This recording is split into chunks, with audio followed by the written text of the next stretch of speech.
Hello and welcome to happilyeducated.com. So I have some good news. I am now Dr. Abby. In the past few weeks, I defended my dissertation, made the changes my committee requested, and submitted the permanent copy. So now I'm just waiting to graduate and trying to figure out what to do with myself next. My last few posts have been dissertation related, and in this post I'm going to kind of draw all of those ideas together by telling you about my theory of how developmental trajectories in music are constructed, or in other words, how people become musicians. And although I tried and tried to come up with some nice diagram that would clearly illustrate what my theory means, I found that to be completely impossible. So instead, I used a somewhat goofy extended metaphor, which I will tell you about to begin. I'll just tell you this little story, and then later on I'll tell you what it actually means. So please imagine for a second that there is a ship that is about to begin its journey. The captain and crew determine where the ship will go, and they set it on its course.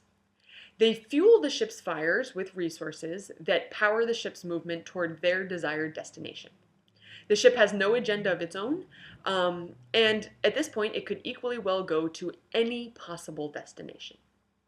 Now, this metaphor really quickly breaks down unless we allow for a sort of rise of the machines type of storyline. So please just suspend your disbelief for a moment and hang with me. And imagine that the ship develops a mind of her own and begins to gradually learn to navigate her own course. And this, of course, diminishes the power of the captain and crew.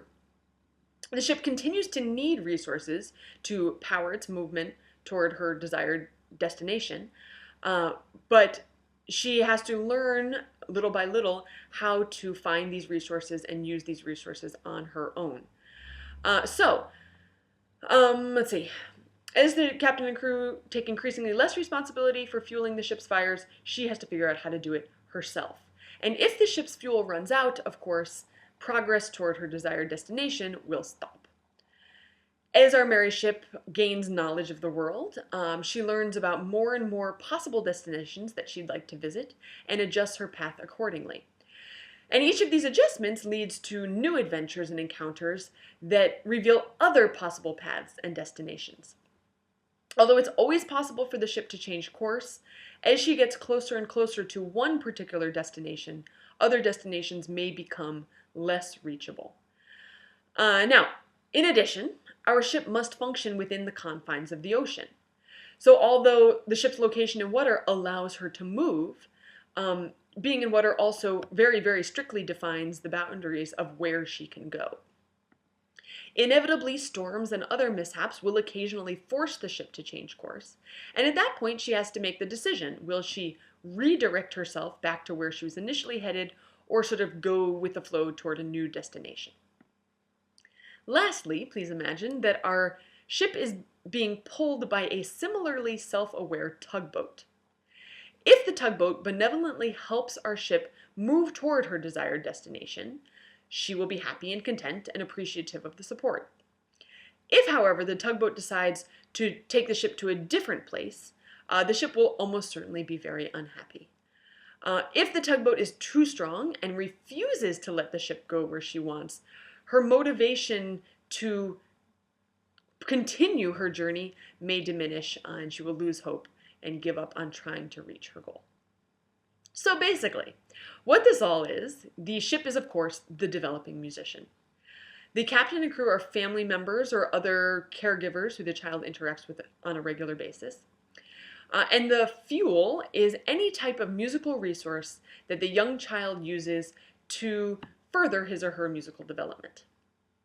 The ship's decisions about where to go and use of this fuel or resources represents acts of human agency. The confines of the ocean are social structures, and storms and other mishaps are chance events.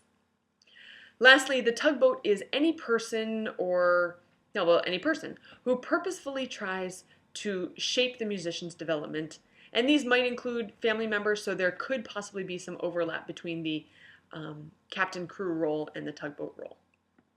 Or in other words, during early childhood, musical development is almost entirely directed by family members or other caregivers. And this is, of course, the captain and crew, right?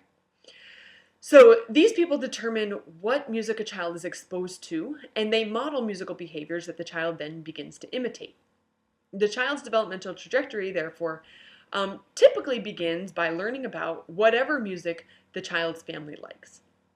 And the child's family supplies musically significant resources, this is the fuel, right, that help the child develop his or her musical skills. Now, as children get older, they begin taking more initiative for directing their own musical development. They decide what musical activities they're interested in, and they can seek out musically significant resources to allow them to pursue these interests. And, these resources might include anything pretty much, but information about music, musical instruments, concert tickets, it could be anything. They become progressively more and more able to exercise personal agency to intentionally shape their own development as they get older. Now, social structures, or in other words, the ocean, both enable and constrain musical development. If a child's school music program, for example, only offers instruction on traditional band instruments, then that child is probably not going to learn how to play ukulele in school. Similarly, if every radio station plays the same overproduced pop songs all day long, and that's all a child hears, then he or she is unlikely to develop a taste for other styles of music. However, social structures can also be a really good thing because they provide more or less clear guidelines about how musically significant resources can be accessed. Or in other words, social structures help musicians know where and how to find the resources that they need and to acquire them as well. It's a place to go to get what you need to become a musician. So musical development is also shaped by chance, and this was, of course, the storms and other mishaps. The time and place you are born, for example, dramatically influence your musical development. Random events later in life can also shape musical development. Imagine, for example, that you wanted to be a cellist, and but then one day you unfortunately got in a car accident and your arm got cut off. That would probably put an end to your cello career right there. Unless, of course, you were so determined to be a cellist that you decided to do whatever it took. Maybe you responded to the unfortunate loss of your arm by designing a cello-playing bionic limb replacement. And although everyone told you it couldn't be done, you practiced for hours and hours and hours and hours and hours over the course of many years, and eventually went on to have a very successful career in music. So this would be, of course, an example of how human agency can, to some extent, mitigate the effects of chance and social structures. As for the tugboat part of the story, sometimes other people, very often teachers and parents, try to steer a musician down a particular musical path or toward a particular musical goal. If the musician wants to move down that path or towards that goal, everyone's going to be very happy. If what other people want the musician to do coincides with what the musician wants to do, great. We're all going to be working together. If, however, the other person wants the musician to do something that the musician doesn't want to do, some degree of disharmony will likely result. And if the other person is so insistent or so powerful that the musician simply can't pursue his or her own goals, that musician might lose motivation to even bother trying, right, and give up on trying to be a musician. So there's a bit more to it, but that covers the gist of my theory. I hope it was reasonably easy to understand what the heck I was talking about. If you want to know more, my entire dissertation is posted on my blog at this point, and this theory is discussed particularly in Chapter 10. One last thing. I believe that in my first dissertation-related post, I promised that in this post, I would present my definition of the term musical development. So here it goes. As I currently define it, musical development refers to individuals' unique lifelong trajectories toward personally valued musical outcomes that are mediated by chance, agency, and the musical behaviors of individuals with whom the musician interacts.